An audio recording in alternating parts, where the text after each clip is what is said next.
Hi everyone, I decided to record a small video containing my thoughts about the conflict between the Daily Wire and Steven Crowder, represented by the Daily Wire CEOs Jeremy Boring. Now, I typically don't get invested into dissecting mainstream conservative narratives, however, the theme of this one is too important for me to ignore. To start off, I want to explain my general attitude towards both parties, which is somewhat complicated, and that is because these aren't two bloggers interacting with one another. Steven Crowder is largely a self-made YouTuber, while the Daily Wire is a massive conservative network which makes movies, documentaries, news, and has multiple people working for it, ranging from Jordan Peterson to Brett Cooper. So this comparison is rather difficult to make. A better comparison would be between BuzzFeed and the Daily Wire, or Steven Crowder and Elijah Schaffer. But in any event, there are reasons why people who are outside of the mainstream right are skeptical of both parties. Steven Crowder, for instance, was involved in election and global warming denial, which heavily impaired the discourse that occurred on our side. On the other hand, the Daily Wire, although did not make significant reputational mistakes, it did so at the expense of gatekeeping and policing their own workers. Furthermore, like 60% of what they're talking about we consider to be not important. And if you want to hear my critique of both parties, there are 2 or 3 videos that you should watch after this one. Now, at the same time, both of them did great things for the conservative movement, I'm not denying them, and their deeds speak for themselves. So I do sympathize with both parties, even though no side is without criticism. Essentially, the TLDR of what happened is that Steven Crowder has uploaded a video titled "It's Time to Stop", in which he outlined his main pretensions towards the so-called Big Con that has recently emerged on the right. Replace him within 90 days, the fee will be reduced by 25%. That's a sponsorship boycott. So that's saying, hey, liberals, boycotts work. They work on our guys. We'll punish them for you. Think about this for a second. Those in charge, the big conservative, the big con, and it really is the biggest con going right now, they're making it known in their contracts that they will enforce the guidelines of big tech and punish conservatives on their behalf. Don't worry, Wojcicki. Trust me, these conservatives will stay in line. If they get demonetized, we take away 25% of their operating budget. Take another 20% away if they get a hard strike. Hey, don't worry, Zuckerberg. We've got your back. Hope to see you at the UFC Apex. Now, for those who aren't part of the mainstream right, this has been identified as a core problem for our movement for years, merely by how it helps to silence unorthodox right-wing opinions. And that is partially the reason why Steven Crowder's video had received such a warm response, not just among his audience, but especially so among the numerous independent right-wing content creators. Why? Well, take me for example.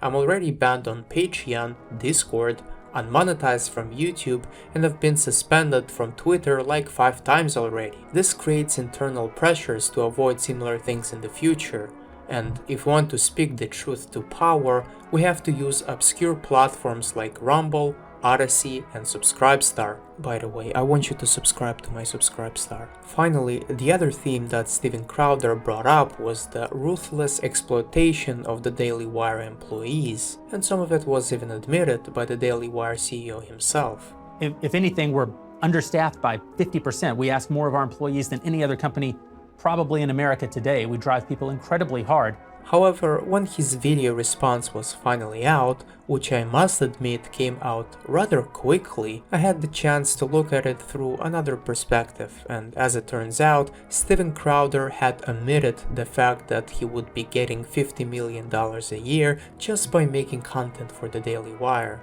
Mark Dice went as far as to label him not completely honest. He conveniently didn't mention this, but the Daily Wire was going to pay him $50 million. Really, it's basically just them recouping the cost that they paid him for the missing episode with a small penalty in comparison. As you'd imagine, this had changed my perspective a little, especially given how transparent and sincere Jeremy Boring was with going over the contract, not omitting a single thing about it and doing so in a respectful manner. At the same time, it did not make me disagree with Crowder's first point. In fact, it clearly reinforced it even further. Because as Jeremy Burring admitted it himself, speech must be contained if you want to remain on the platform. Your boycotts work and we'll enforce it for you. We will punish the content creator for you. But this isn't about punishing the content creator. Obviously, if the show makes dramatically less money, well then Steven has to make less money because we're making less money. You say, well, it's the same in the end anyway, because you're still telling him, if you say something YouTube doesn't like, we're taking away your money. Well, no, if YouTube would be the one taking away the money. We're just saying that we can't bear the entire brunt of that. Daily Wire is about revenue, and revenue can't exist without advertisers. In my estimation, the Daily Wire pulls off only about $15 million per month from its membership, which is clearly not enough to support a company of their caliber. So their only option is to resort to mercilessly advertising products everywhere where it's possible. In other words, becoming dependent on their advertisers who can be scared away at any moment, proving Steven Crowder's point. Thus, there are financial incentives for the Daily Wire to limit speech even if they agree with it, if they want to still operate within the system. This is just meant to say the same thing. Hey, I want you to be thoughtful about what you say on the free part of the show. Doesn't mean I want you to say things that aren't true. Doesn't mean I want you to say things you don't believe. Doesn't mean I want you to bend the knee to big tech. What it means is, I want you to preserve the revenue as best you can, preserve the audience as best you can. And yes, although they are still trying to widen the scope of free speech and what's allowed to be said on alternative platforms while being part of the system, it will clearly reach a smaller audience, because not many people would go to Odyssey, for instance. That is to say, they de facto act in bed with the big tech, even though they clearly don't want it, and even though they are fighting with it. The financial and cultural pressures make it so that this relationship is inevitable. In fact, let me quote you Ben Shapiro from a leaked video. One thing on that episode, I said pansexual, pansexualism is weird. Can we just cut that? I can ask. That'd be great. Before it's reposted? Yeah. Yeah, we could, It's like a 10-second bit. It's about halfway through. It's just on pansexual. I'm like, that's kind of weird. Like, you like everything? Like, Yeah, no, yeah. just, like, You want to get rid of that? yeah, it's just, like, it's nothing, but So don't when make it you something. when you I mean, it is finish, weird that you are attracted to every single thing. Yeah. Wait, when no you finish- taste at all. I thought that was a funny bit. It is a funny bit, but that's why I'll get boycotted. Even though his comment was kind of funny and even true, it might make the advertisers boycott his show, so he has to redact it. And it's not a fault of Ben Shapiro or the Daily Wire or another big conservative platform. The entire system is set up in such a way as to incentivize self-censorship among right-wingers if they want to stay afloat. And the Daily Wire, as an expanding company, is simply acting in their own rational interests, and they can't afford to take risks. However, what we must understand as right-wingers is that that's not working in our self-interests. That enslaves us, and what Steven Crowder did, minus omitting the $50 million deal and accusing the Daily Wire of not taking conservatism seriously, for which there is little evidence of, was channeling another dissident right-wing thought into a large audience, more particularly incentivizing a decentralized support networks that would not be able to make us censor ourselves for the benefit of advertisers' biases.